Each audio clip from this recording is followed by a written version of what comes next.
do Senhor Jesus. Amém? Muito bem. Eu queria falar um pouquinho sobre essa possibilidade que Deus me concedeu de estar aqui com os irmãos e poder compartilhar um pouco daquilo que Ele tem dado para a gente. Muito bem. O livro de Atos é um dos livros mais interessantes da Bíblia, porque ele conta o começo da igreja cristã. Os 30 primeiros anos da igreja cristã são descritos por Lucas no livro de Atos. Eu gostaria de compartilhar uma palavra hoje que está nesse texto de capítulo 11, 19 até 30. Está muito fraquinho ali, você não consegue ver, mas então já estou falando. É Atos, e eu queria que você abrisse a sua Bíblia lá, por favor. Atos 11, 19 a 30. Então, você tem que prestar bastante atenção, porque você vai usar esse texto para a sua meditação durante o pequeno grupo, né, da semana. Então, leia, decore esse texto, e aí depois você vai poder compartilhar com seus irmãos lá no seu pequeno grupo. Eu queria ler para você, não sei se a sua versão é igual à minha, mas algumas coisinhas talvez sejam diferentes, mas vai ficar claro a leitura da palavra de Deus. Então, nós vamos estudar e vamos ouvir a palavra de Deus a partir do capítulo 11 do livro de Atos, versículo 19 até 30. Então, os que foram dispersos por causa da tribulação que sobreveio a Estevão, se espalharam até a Fenícia, Chipre e Antioquia, não anunciando a ninguém a palavra, senão somente aos judeus. Alguns deles, porém, que eram de Chipre e de Cirene, e os que foram até Antioquia, falavam também aos gregos, anunciando-lhes o Evangelho do Senhor Jesus. A mão do Senhor estava com eles, e muitos crendo se converteram ao Senhor. A notícia a respeito deles chegou até aos ouvidos da igreja que estava em Jerusalém, e enviaram Barnabé até Antioquia. Tendo ele chegado e vendo a graça de Deus, alegrou-se e exortava a todos que com firmeza de coração permanecessem no Senhor, porque ele era um homem bom, cheio do Espírito Santo e de fé. Então muita gente se uniu ao Senhor. E partiu Barnabé para Tarso à procura de Saulo. Tendo-o encontrado, levou-o para Antioquia, e por todo um ano se reuniram naquela igreja e ensinaram numerosa multidão. Em Antioquia foram os discípulos chamados pela primeira vez cristãos. Versículo 27 a 30 nos conta um outro episódio, mas ligado com essa igreja. Naqueles dias desceram alguns profetas de Jerusalém para Antioquia, e apresentando-se um deles, chamado Ágabo, dava a entender pelo Espírito que estava para vir uma grande fome por todo o mundo, a qual de fato sobreveio nos dias do imperador Cláudio. Os discípulos, cada um conforme as suas posses, resolveram enviar socorro aos irmãos que moravam na Judéia, o que de fato eles fizeram, enviando-o aos presbíteros por intermédio dos nossos queridos amigos aqui, Barnabé e Saulo. Muito bem, quando nós olhamos para esse texto, nós podemos dar esse título para ele: Características de uma igreja viva. Características de uma igreja viva. Eu gostaria que você me ajudasse prestando atenção e pensando um pouquinho sobre, primeiramente, a sua própria igreja, verificando se essas características que nós vamos ver estão presentes, né, na sua vida, porque você que é a igreja, não é esse prédio, e se essas características fazem parte desse conjunto de irmãos que se reúne aqui em Filadélfia,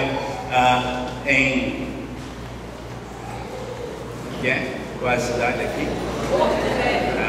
Muito bem. É que semana passada eu estava lá em Vila Velha. Olha só estou ficando muito velho. Vila Velha, Porto Velho, assim por diante. Muito bem, o que nós temos aqui é o seguinte: a igreja que Cristo fundou, além de adorar a Deus e edificar-se mutuamente, ela tem a missão de proclamar o Evangelho a toda criatura. Isso nós sabemos, esse é o nosso papel.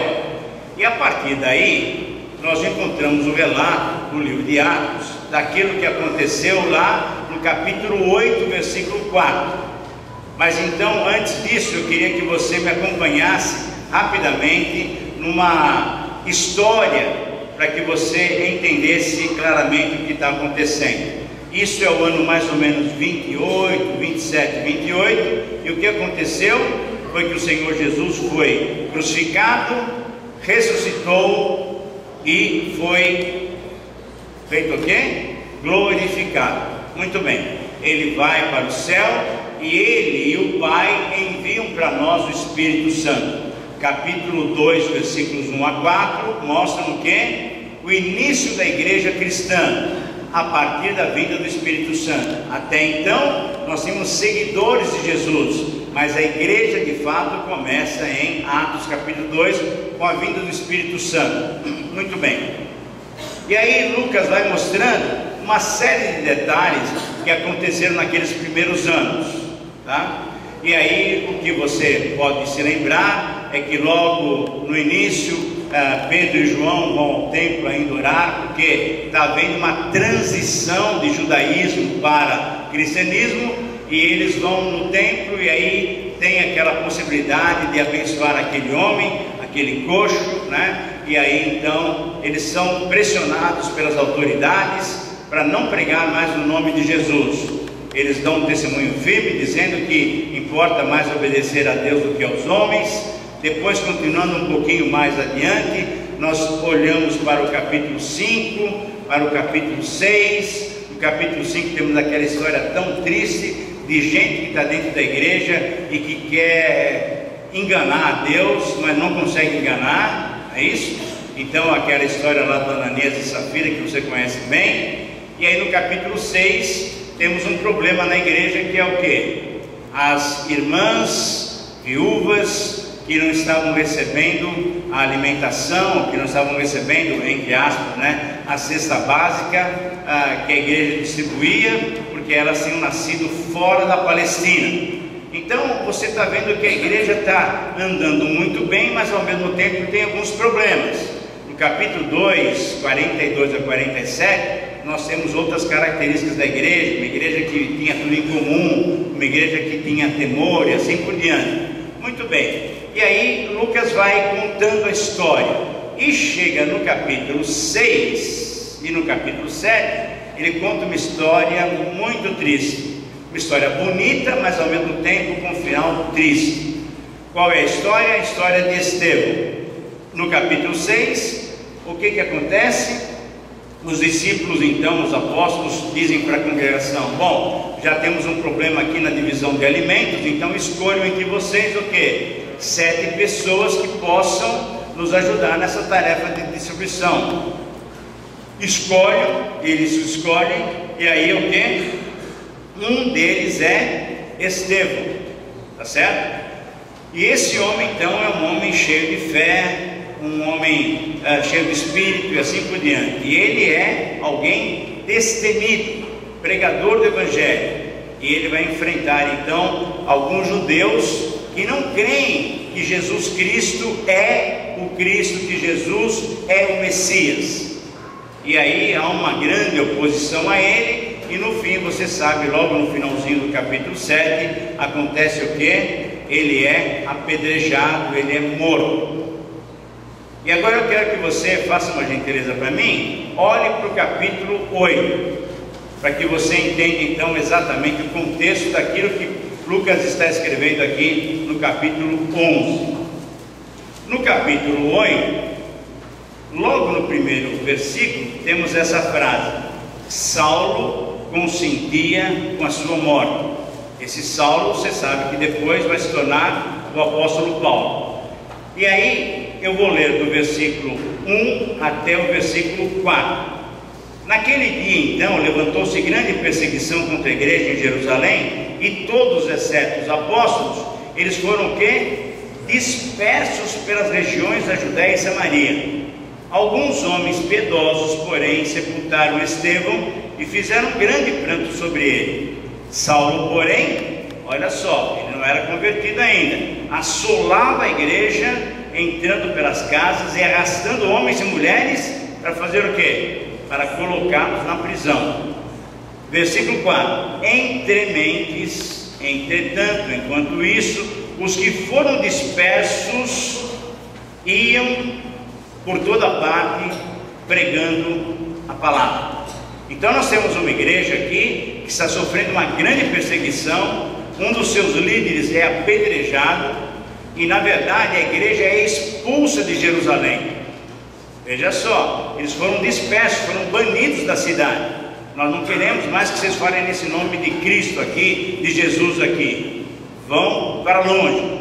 E aí o que eles fizeram? Foram embora, mas foram pregando a palavra. E aqui então nós temos no capítulo 8 todo o trabalho de Filipe, que era um dos 7 também.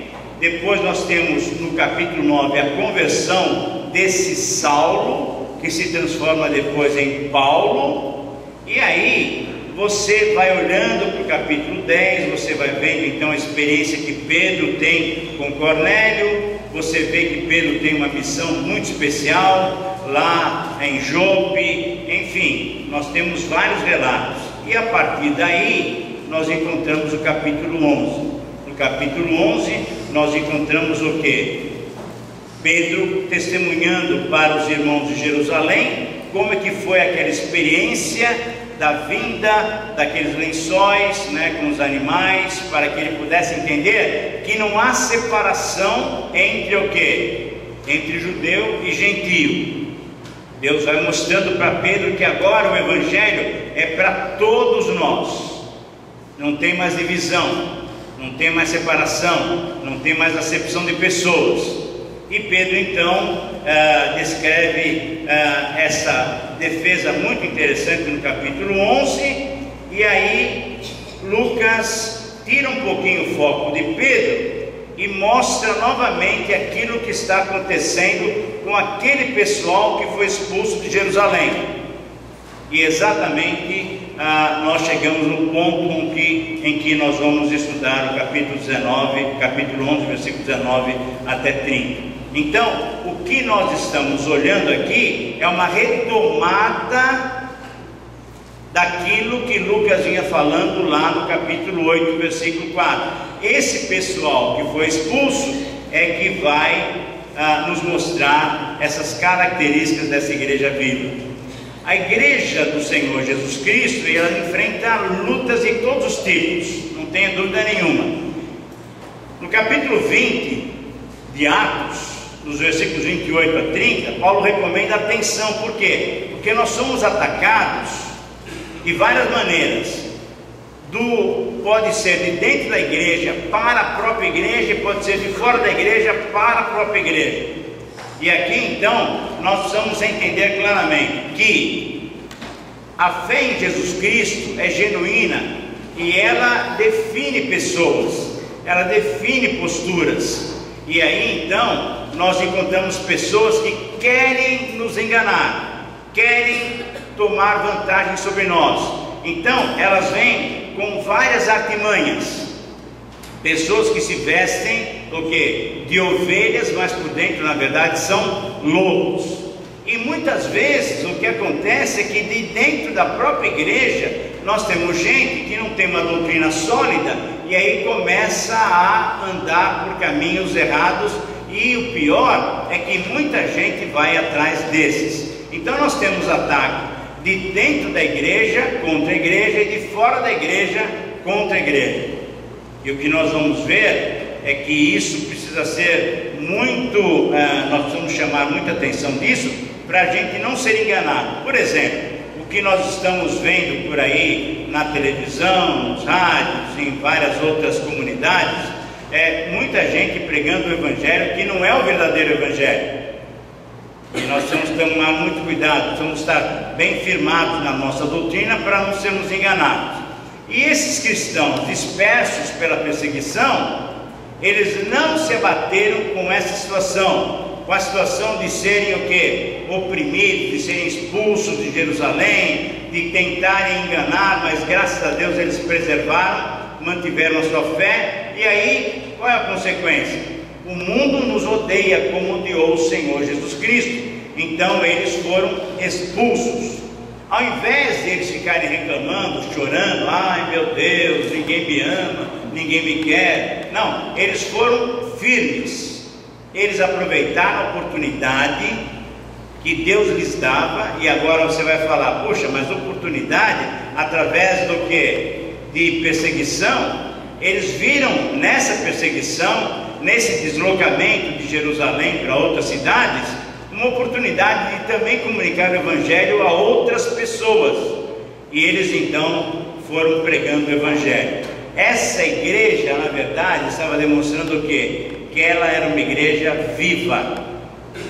Era uma igreja viva. E eu e você podemos ser também cristãos vivos se nós aproveitarmos as oportunidades que Deus nos oferece, sejam elas as quais forem, podem ser boas oportunidades, podem ser más oportunidades do ponto de vista humano, mas sem dúvida, Deus está no controle das nossas vidas, e Ele quer que em cada momento nós preguemos o Evangelho, proclamemos que de fato Ele é o nosso Senhor e a solução para as nossas vidas.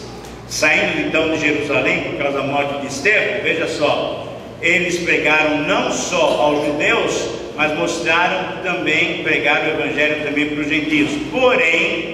Porém, nós temos que destacar isso daqui. Essa transição era uma transição lenta. Muita gente ainda estava com o coração fechado para com os gentios. Você sabe que os judeus tinham o quê? 3 tipos de pessoas. Para eles o mundo se dividia em 3 grupos. Eram os judeus, que eram eleitos, povo de Deus. Eram gentios, que eram todas as outras nações. E ainda tinha um outro povo que era muito odiado pelos judeus. Quem eram? Os samaritanos. Então, samaritano e gentio era gente realmente descartada. Mesmo esse pessoal que tinha aceitado a Cristo, que já tinha recebido Jesus como Messias, eles vinham de o quê? De mais do que 2000 anos crendo só dessa maneira. E eles eram o povo escolhido de Deus, os outros todos eram pecadores, eram pessoas perdidas. Quando eles começaram a pregar, o que aconteceu? Eles começaram a pregar principalmente para os próprios judeus, para os seus parentes, para os seus conterrâneos. Mas graças a Deus, Deus já tinha dado uma experiência especial para Pedro, mostrando que não há acepção de pessoas, que gentios também podem ouvir o Evangelho. Tanto é que no capítulo 10, como eu já mencionei, Pedro tinha recebido aquela visão e ele tinha ido até a casa de Cornélio pregar o Evangelho também para os gentios, para os romanos. Então o que acontece é que algumas pessoas também começaram a pregar o Evangelho para os gregos, isso é, para os gentios, para a gente estrangeira. E exatamente nesse meio é que nós vamos ver essas características tão interessantes dessa igreja. Os crentes de Jerusalém, então um pouco mais ressabiados, mais cautelosos, eles fizeram o quê? Olha, vamos ver realmente o que está acontecendo lá em Antioquia, porque a gente está ouvindo que o Evangelho está chegando lá e tem gentios se convertendo, mas será que é possível isso? Mas Pedro já tinha experimentado isso. Mas agora, passar de uma experiência para a vida prática, é interessante como nós temos algumas dificuldades. E aí então o que eles fizeram? Mandaram Barnabé para conferir, para dar uma olhada, para pesquisar, para ver se realmente eles estavam crendo da maneira certa. Mandaram Barnabé. E o que Barnabé encontrou lá em Antioquia, e é Antioquia da Síria. Essa Antioquia que a gente está ouvindo falar por aí, essa Síria, né? Que está vendo toda essa mortandade toda, com esse ditador tão terrível, né? É essa cidade, é essa a região que essa igreja nasce, né? Antioquia da Síria. E aí o que Barnabé encontrou ali foi alguma coisa espetacular. O Paulo lá no livro de Romanos, capítulo 1, versículo 16, que você conhece bem, né, o Evangelho é o poder de Deus, pelo poder divino, que o Evangelho estava alcançando o quê? Mais pessoas, avançava as fronteiras, ia avançando o Evangelho, graças a Deus. E por isso então, essa igreja nos dá para nós o seguinte desafio: toda igreja viva caracteriza-se por proclamar a palavra de Deus, a mensagem do Evangelho, em qualquer circunstância. Anote bem essa frase que tem na tela, e eu estou tentando mudar um pouquinho para que você possa entender mais claramente. Toda igreja que realmente é uma igreja boa, uma igreja que honra a Deus, uma igreja que é viva, uma igreja que permite que o Espírito Santo nos dirija, toda igreja que realmente anda nos caminhos do Senhor, ela tem características muito claras, e essas características nos mostram que essa igreja proclama a mensagem de salvação a todas as pessoas. Muito bem, aí você vai falar: bom, mas aqui nós não temos essa questão de judeu e samaritano, de judeu e gentio. Não, você não tem realmente isso, mas você tem uma série de outras barreiras que você deve suplantar.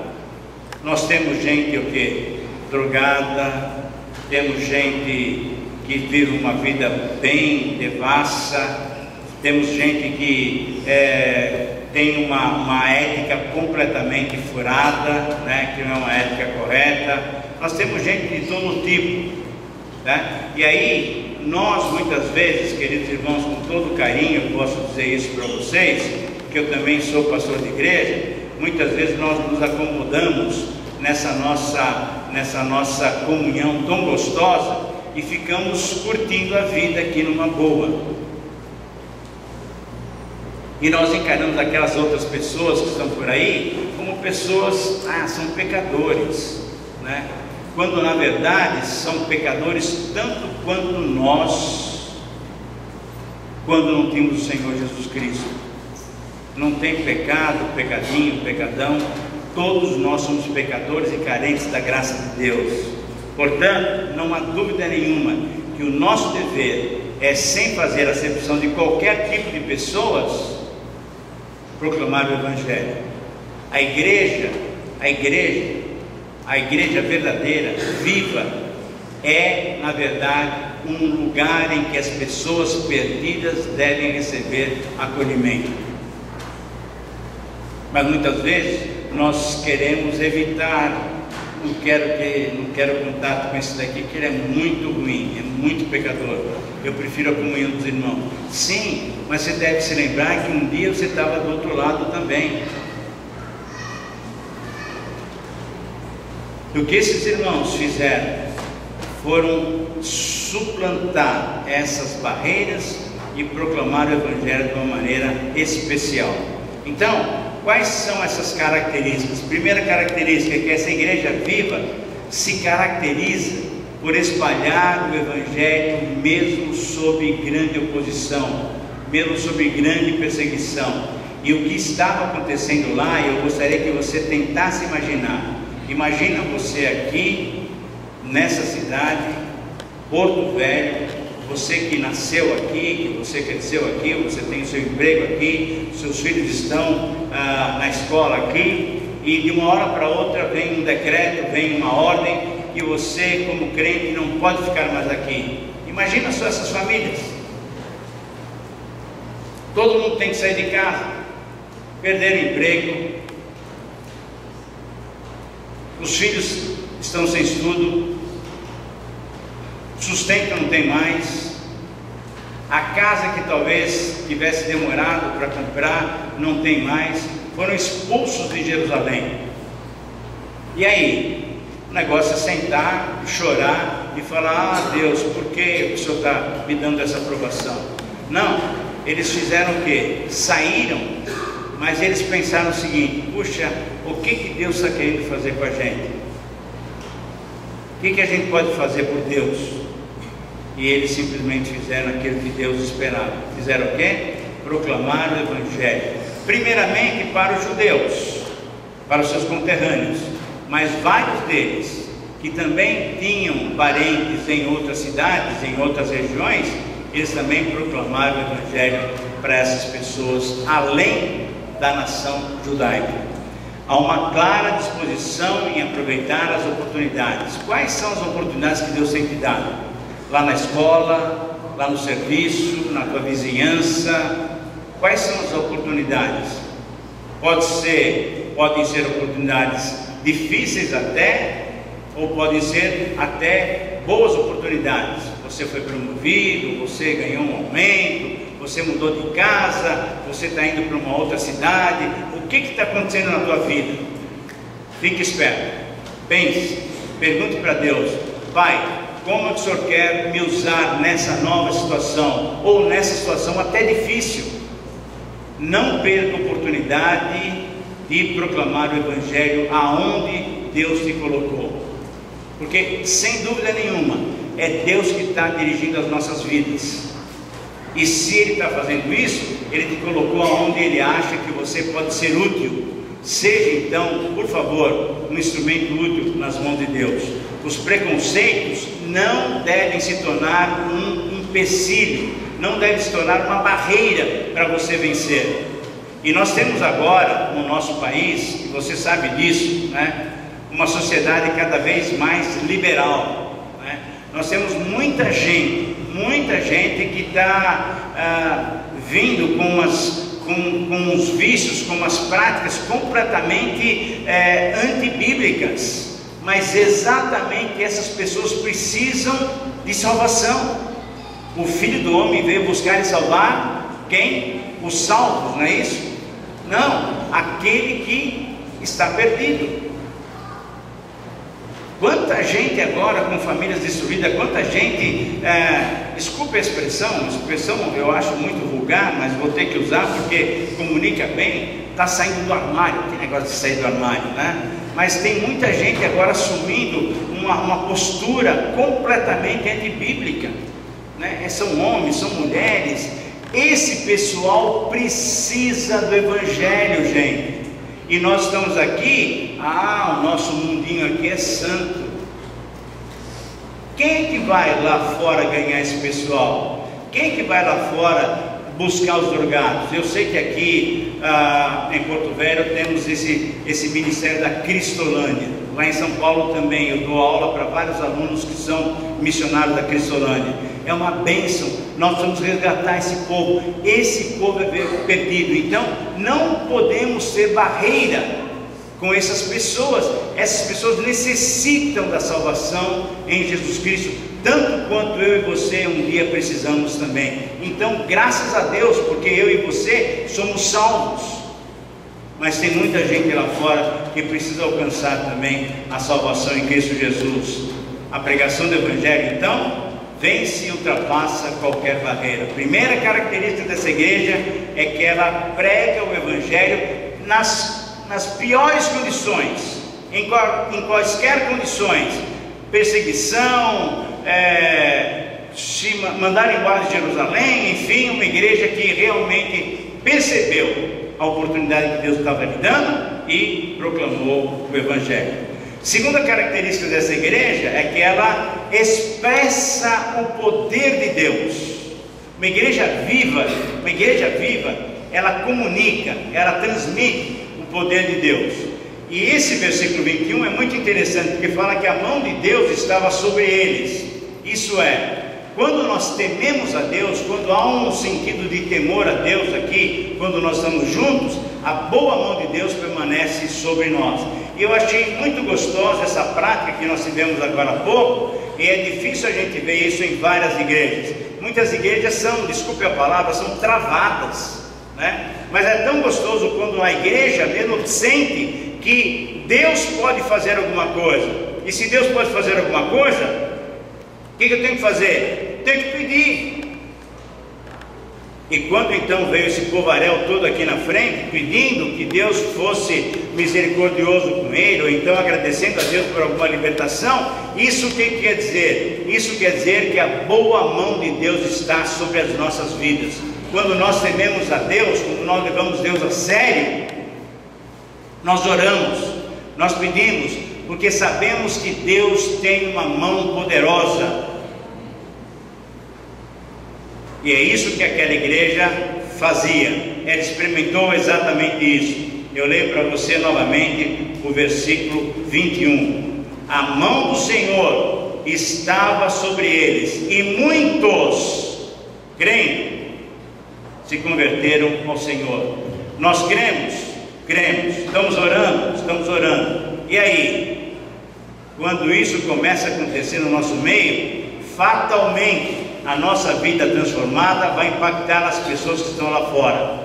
E muitos vão crer, muitos vão se converter ao Senhor Jesus Cristo. Igreja Viva é uma igreja que está fluindo o poder de Deus, uma igreja que está percebendo a atuação de Deus, está dando oportunidade para Deus se manifestar. A pergunta é se você tem ajudado a sua igreja a fazer isso. A pergunta é se você tem percebido a boa mão de Deus a dirigir os seus passos, porque essa característica é muito clara. A vida em Cristo é uma vida sobrenatural. O poder de Deus se manifesta. E se não tem se manifestado na tua vida, alguma coisa você precisa dar uma olhada, porque o poder de Deus nunca faltou. Deus não falta com ele. Ele é um Deus poderoso. Se não tem acontecido maravilhas, eu não estou falando de milagre não. Maravilhas de você entender a palavra, maravilhas de você ser submisso, maravilhas de você dar um testemunho com alegria, maravilhas de você viver uma vida honesta. Com certeza, alguma coisa está falhando, e não é em Deus, é em você, é em mim. A fé, a crença brotava no coração daqueles que ouviam a palavra. Quantas vezes nós, até as pessoas que convivem com a gente nem sabem se nós somos crentes ou não. O problema é esse, a gente não testemunha, a gente não vive diferente do mundo. As conversões e as transformações que experimentavam comprovavam que as ações poderosas do Evangelho. O meu desejo é que vocês não se reúnam só aqui, não tenham o poder de Deus só manifesto aqui, mas que lá no dia a dia, na segunda, na terça, na quarta, na quinta, na sexta, na sábado, no domingo, todos os dias, sejam canais para que as pessoas percebam que o nosso Deus é o verdadeiro Deus, o nosso Deus é o Deus dos impossíveis. Amém? Amém. Então, essa segunda característica dessa igreja viva. A terceira característica é que ela se expande. Essa igreja, ela não fica só nas suas quatro paredes, ela se expande sob a graça de Deus. E aqui é um detalhe importante: sob a graça de Deus, não é força nossa, tá? Não é estratégia humana, não é plano humano. É lógico que nós temos que planejar e fazer tudo bem direitinho. E eu estou vendo então essa programação aí de dezembro. Estou vendo que ontem eu já me referi àquele quadro de orações ali, vários pedidos. Eu acho uma coisa muito legal isso daí, em que nós estamos orando uns pelos outros.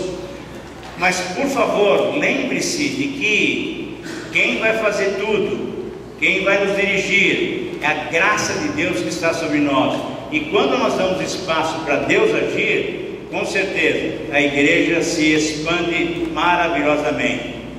Muito bem, olha o que está dizendo o versículo 22. A notícia a respeito deles, e lá naquele tempo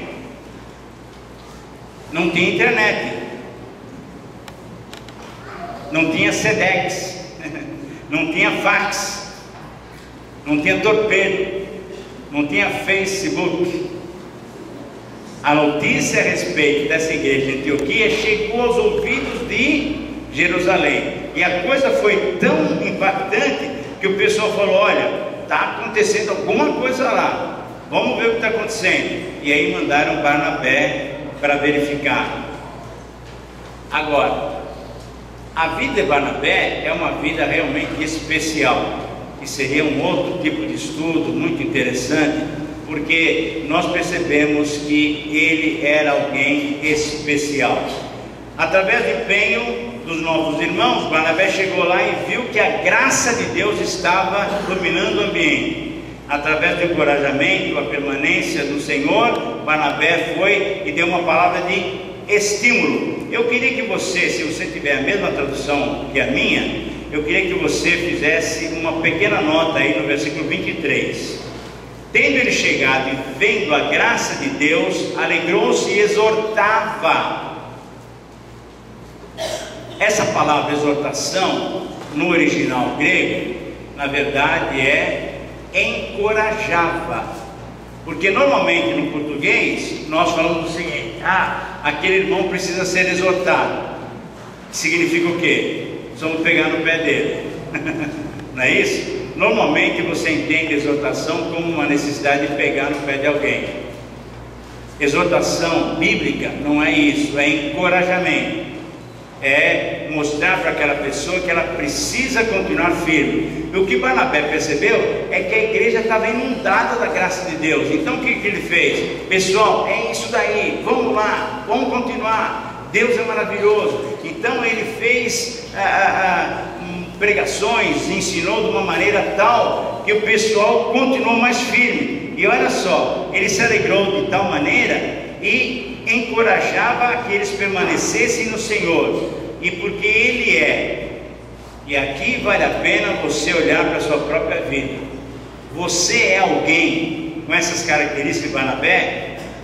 Pessoa boa, você é um cristão bom? Uma pessoa boa, bondosa, você é uma pessoa assim? Ou você tem mágoas, você sempre quer passar a perna nos outros? Pode ser honesto, não para mim. Você está sendo honesto para com Deus. Veja se você é assim ou não. Você é uma pessoa boa? Você é uma pessoa cheia do Espírito? O Espírito Santo realmente domina a sua vida? E você é uma pessoa cheia de fé? Se você for assim, com certeza Deus vai abençoar e vai usá-lo grandiosa e poderosamente. Amém? E o que Barnabé fez foi exatamente isso. E porque ele era uma pessoa desse naipe, dessa estirpe, olha só, muita gente se uniu com o Senhor. Irmãos, nós precisamos de crentes cheios de fé, cheios do Espírito e crentes bondosos. O que vai acontecer quando nós formos assim? Muita gente vai vir aos pés do Senhor. Mas vamos continuar mais um pouquinho. Essa é a quarta característica. A igreja se caracteriza por executar os planos de Deus. E quais eram os planos de Deus? O plano de Deus sempre foi trabalharmos com parcerias. A vida cristã não é carreira solo, tá bom? Carreira solo, quem tem, sabe o que é? Esse pessoal dos conjuntos aí de música. E depois de sucesso, o cara se destaca tanto que ele fala: peraí, agora eu sou bom aqui, então eu vou fazer minha carreira solo, né? Sai do conjunto e se torna aquela pessoa de proeminência. Não, a vida cristã sempre foi de parcerias, de andar juntos. Jesus, quando mandou os discípulos, mandou de quanto? De um em um, não é isso? Não, de dois em dois. Pedro e João estavam juntos na igreja primitiva, novamente uma dupla, escolheram 7 pessoas. Então, nós sempre temos que entender que nós temos que trabalhar em conjunto. E aqui Barnabé dá um exemplo maravilhoso. Ele viu que a graça de Deus, que o ministério lá em Antioquia era um ministério tão maravilhoso, tão especial, que ele falou o seguinte: é muita coisa para mim, espera aí, eu não dou conta. Deus está sendo tão bondoso, tem muita gente se convertendo, eu preciso de gente capacitada, eu preciso de gente para me auxiliar. E aí ele se lembrou daquele seu amigo que tinha se convertido, que a turma estava até com um pouco de receio dele. Ele se lembrou de Saulo, e ele foi para Tarso buscar Saulo, para trazê-lo aqui. E olha que resultado especial, queridos irmãos. Veja o versículo 26. E por todo um ano eles se reuniram. E eu gosto de saber que essa igreja está se reunindo durante a semana também. Isso é muito gostoso. Igreja não é só aqui. Isso aqui é um ajuntamento para louvar e celebrar o Senhor com os irmãos. Mas igreja mesmo acontece durante a semana nos lares, quando nós podemos orar uns pelos outros, podemos ministrar uns aos outros, podemos exercitar os nossos dons e assim por diante. E aí, durante um ano eles ministraram, ensinaram, e olha, numerosa multidão aceitou a Jesus Cristo, e pela primeira vez, os discípulos foram chamados de cristãos. Até que num sentido mais irônico, mais jocoso, mas foram chamados de cristãos, e depois esse nome se tornou o nome que nos identifica.